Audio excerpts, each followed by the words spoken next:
cast your hook inside the water and you want to draw it, and the thing is strong, it's not coming, but as if the thing is going to break your stick or cut your rope, you are drawing it and you are not hearing any moving, any shaking in your hand. That means that hooked wood or a stick or a tree or a shrub that is inside the water.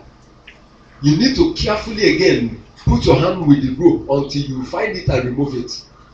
Sometimes you may catch a fish, a big fish, and it has gone to tie itself under a shrub, like it has happened to me. The next thing you do again, when you draw it, you'll be hearing the shaking, even though the thing refuses to come out. But you see, because the fish is moving, the hook in your hand, with the rope will be shaking. You know that there is something, not only that it is strong there, but there is something that is also holding it there. What do? Like they did for me when I caught a very big fish that I couldn't even bring out from the water. They had to reach out and then untie it from what, because the fish that was hooked will begin to run and beat, and then they untied it, and it was a very great fish. In fact, that fish, my father did not keep it for the family alone. It was cut into big pieces and shared among the elders of the family. So Peter was shocked at the catch he made. Why? Because the Lord was there.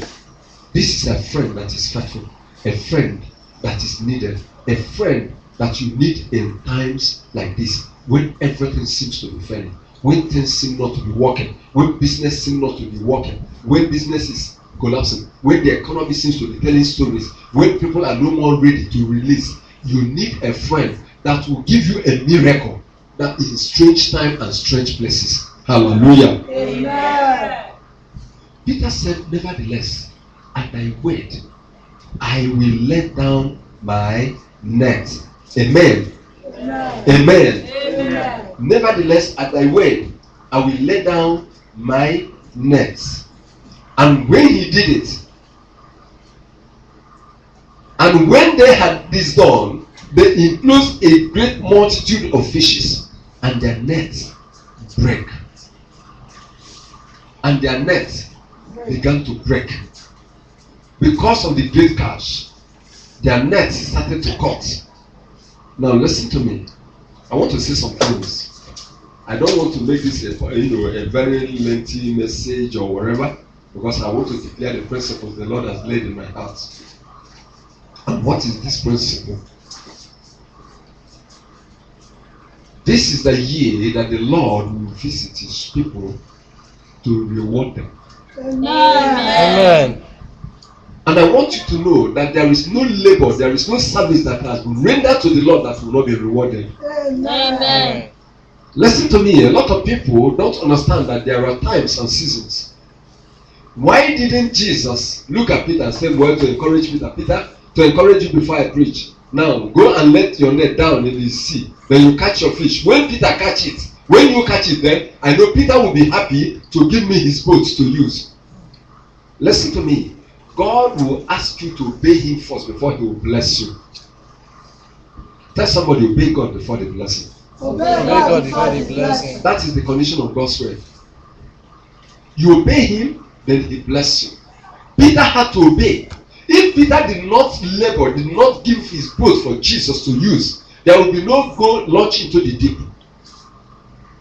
If Peter was not encouraged to stay and listen to Jesus, surrendering his boat, surrendering his time, surrendering himself, there will be no launch into the deep. Everybody wants a miracle from Jesus, but nobody wants to make a sacrifice for Jesus. Everybody wants the miracle of breakthrough, but nobody wants to render a service for the breakthrough. Everybody wants prosperity, but nobody wants to release the one that you have for God to bless it. It is what you have that God will use to bless you. Hallelujah. Amen. The Lord said, the Bible says that whatsoever you lay your hand upon to do, that God will do what? Bless it. If you are not doing anything, there is nothing God will bless. If you have a business, you have a skill, you have something you are doing, then you have something God can bless.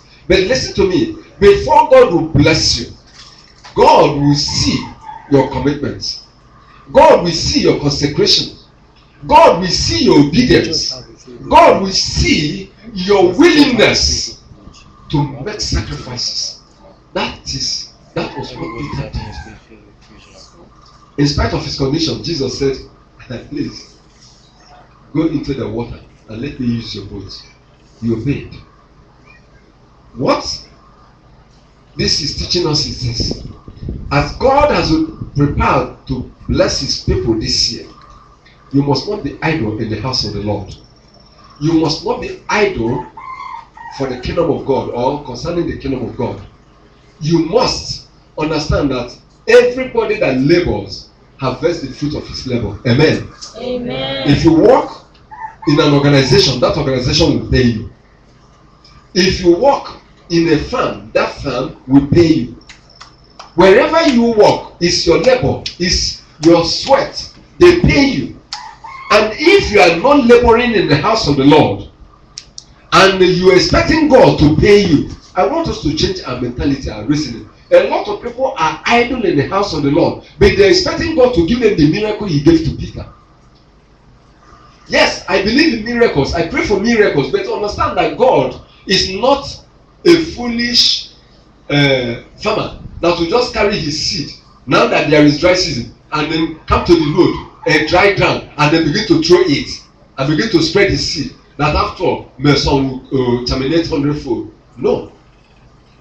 Every farmer is wise. He knows what to do. He knows that he has to prepare the ground, till it, and spread his seed. The same way God watches for your heart to be ready for him to sow that seed, for him to sow the seed of blessing, the seed of prosperity, the seed of breakthrough, the seed of success.